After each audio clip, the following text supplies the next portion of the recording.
Typically, dividend investors have to pick between three qualities in a stock. Quality, as in like quality of the business model, strength of the business model, and the balance sheet and management. Yield, and growth. Virtually all stocks, unless they're about to go bankrupt, offer at least one of those three things, and most offer 2 out of 3. But it is extremely rare to find a combination of all three. And that's just because Mr. Market is efficient. For example, you even see that with the Schwab US Dividend Equity ETF. So it does filter for quality companies. It holds almost exclusively blue chip, over 100 individual holdings, blue chip stocks. So it's got the quality piece pretty well down. And it's got the dividend growth component pretty nicely over the past 10 years. It's averaged over 10% per year in dividend growth, but it yields a little bit less than 4% right now, which is actually a pretty good yield compared to a lot of the other funds. And it's a pretty good yield for a 10% dividend growth rate, but it's not a high yield. And so you are sacrificing some yield by investing in a fund like SCHD in exchange for the dividend growth. Meanwhile, if you invest in, say, a BDC ETF like BIZD, okay, you're going to get a double-digit yield, but your dividend growth is going to be very low or potentially even non-existent. Or even some of the covered call funds like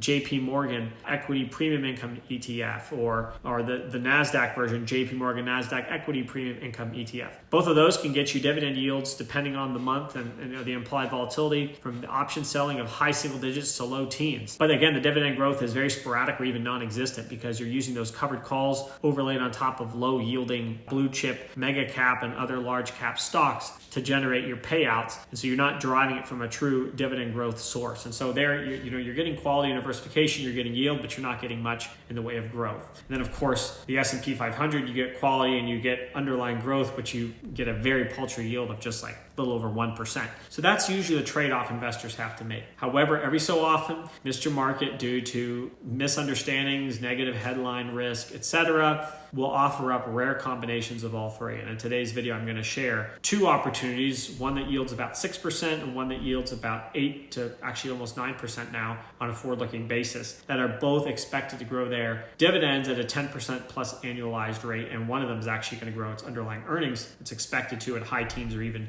20% plus annualized rate on a per share basis. Before I get into the content though, if you like getting dividend investing videos, whether it be ETFs, CEFs, individual stocks, macro analysis, my own investment strategy, peeks into my portfolio, please give this video a like to help aid in its distribution and just give me a small thank you, and also subscribe for more content like this. Also, you will note in the video description as well as in the pinned comment 2 links that I think are especially valuable to you. One is completely free access to a list of high-yielding dividend stocks. These are stocks that pay out high yields, similar to the ones we're talking about today, and so they may be worth additional exploration for you. It's completely free. Again, just click on that link. It's my gift to you. And then also, there's a link to a unique discount code to TIKR, which is my platform. It's ticker.com. It's not my platform, but it's my favorite platform to use that I go to get investment insights, whether it be the valuations, full list of valuations, full list of analyst consensus estimates for growth rates, for earnings per share, dividend per share, revenue per share, EBITDA per share,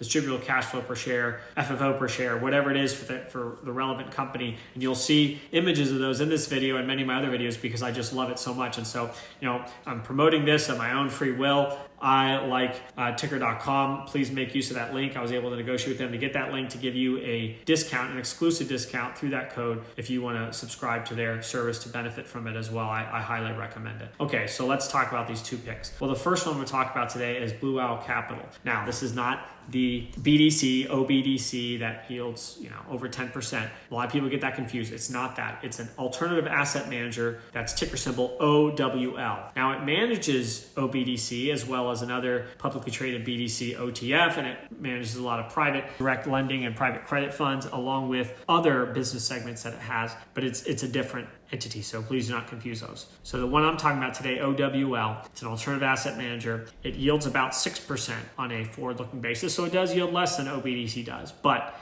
its growth potential is much, much stronger. And there's good reason for that. Analysts expect that it's going to grow its dividend at a 10% roughly CAGR over the next several years, and over the long term, potentially even higher than that. And that's because its earnings per share growth outlook is at around 20% over the next several years. And the reason for that is because there's a disconnect there, is because their current payout ratio is very close to 100%. And so management wants the earnings per share to grow faster to bring the payout ratio to a more sustainable and conservative level. Now, the reason they're going to be able to grow so fast, because they've already been growing really fast, and the reason they're going to be able to sustain that is because they're invested and manage segments as for their business that are very high growth in nature. So first of all, they are heavily into the direct lending, private credit space. Now, there have been some negative headlines, and that has weighed heavily on this stock, and that's why it offers such a high yield despite having such high growth potential. But so far, OWL, over the course of many years before it merged together into its current form, when its direct lending business has a like 0.1 loss rate or something like that. Very low loss rate each year on average. So it's a very proven underwriter. It's primarily focused on first lien senior secured loans. So there's that safety aspect to it. And its current portfolios, if you look at the publicly traded ones, OBDC, OTF, very low non-accruals, very strong credit quality. So again, no signs of trouble there. Yes, there are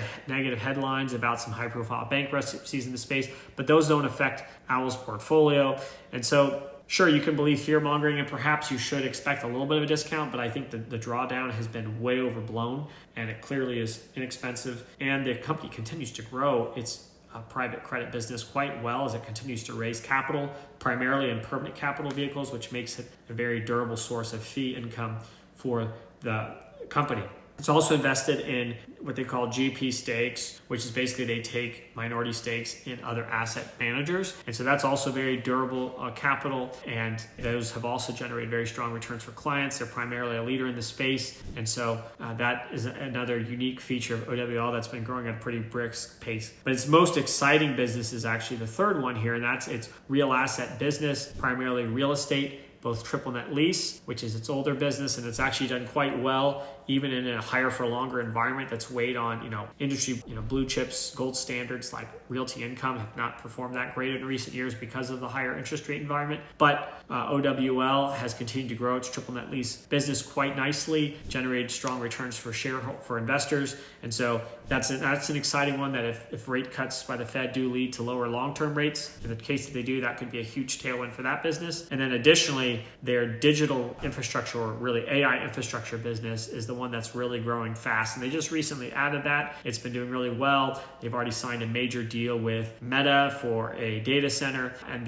they've got several others in the works. And so that's a business that should grow during the era of AI boom that will really fuel the growth for OWL, and by extension, its dividend. And so that makes OWL an exciting AI play that delivers AI company-like growth with a 20% plus expected earnings per share growth rate with a 6% yield that you don't really get from, your typical AI company. Palantir doesn't even pay a dividend, for example. Now, you also get an attractive valuation as a result, which is very rare in the AI space today. Plus all that, you get a very good balance sheet with no real meaningful debt maturing until the 2030s. It's investment grade, plenty of liquidity. So a lot to like there about OWL. Okay, now what about the second opportunity? It's MPLX, which is a K1 issuing MLP. So, maybe that's not your cup of tea, but it issues the K1 that it issues means that it gets deferred taxes on its distributions, which makes it a very attractive tax advantage income vehicle. Additionally, its distribution yield is nearly 9% on a forward-looking basis. And management on its latest earnings call recently reaffirmed that it plans to keep growing its distribution at around a 12.5% annualized rate for the next several years at least. And analysts are buying this, as you can see in the chart from Ticker there on the video, that they expect it to grow at around a 10% or a little bit higher average annualized rate for several years, 3 years into the future at least. And so it does have an attractive growth runway ahead of it on top of its attractive current yield. And it's supporting this growth runway with underlying performance. It's got a very low leverage ratio of about 3.1 times, which is on the low end of its target leverage ratio, which goes up to a 4 times at the higher limit. So that gives it a lot of flexibility to add leverage onto the balance sheet to drive additional growth. It also has a 1.5 times distributable cash flow coverage ratio, which means the distribution is well covered, and they could grow it faster than their distributable cash flow per unit grows and bring down the coverage ratio a bit, but still fully and conservatively cover it, especially given how strong their balance sheet is. And they have an attractive growth profile. They're leaning very aggressively into their natural gas business, which, again, aligns with the AI boom. Some good tailwinds for natural gas there. And they expect that to enable them to continue growing at a very brisk clip They expect to grow EBITDA at a mid-single digits pace, distributable cash flow probably at a mid to high single digits pace. And so it really won't be that much lower than its expected distributable cash flow per unit growth rate. And the reason they can do this while also buying back units opportunistically and paying out such a big distribution is because they've consistently generated a very attractive return on capital. And you can see that again in the graph from Ticker there on the video screen. So it all adds up to really be a very attractive risk-adjusted investment. And what I like about both of these opportunities is that, Owl has a lot of permanent capital and it's almost entirely fee-based, not performance, carried interest type earnings. They do have some performance-related fees, but most of its base management fees is for their income stream. That's a very stable income stream. As long as their assets under management remain stable, their fees should be very stable. And they're actually growing their assets under management rapidly, so that even makes it more stable, even if we hit a bit of a speed bump for the economy. Meanwhile, MPLX has long-duration contracted assets that have limited commodity price exposure, and so that also makes them quite attractive, even in an economic downturn or prolonged weak environment for energy prices. And so while they're cheap because of negative headwinds about private credit and concerns about overbuilding in the AI space, or perhaps in the MLP side of things, the negative prices for oil and energy commodities in general are weighing on it. Those risks, I don't think, really apply too much to these two opportunities, and they have so much growth momentum and such attractive yields and strong balance sheets and defensively positioned business models that I think the risk reward is very favorable for both. And so as a result, I'm loading up on both in my portfolios at High Yield Investor. I think they're very rare opportunities to buy high yields with double-digit growth potential. So again, if you like this kind of content, please give the video a like, subscribe for more like this, and again, make use of those package of free goodies to you, especially the list of high dividend stocks and the pinned comment in the video description. And you'll see other links there as well, including to ticker.com with that exclusive limited time discount that will only run through the end of October. So please make use of that. Thank you so much. See you next time.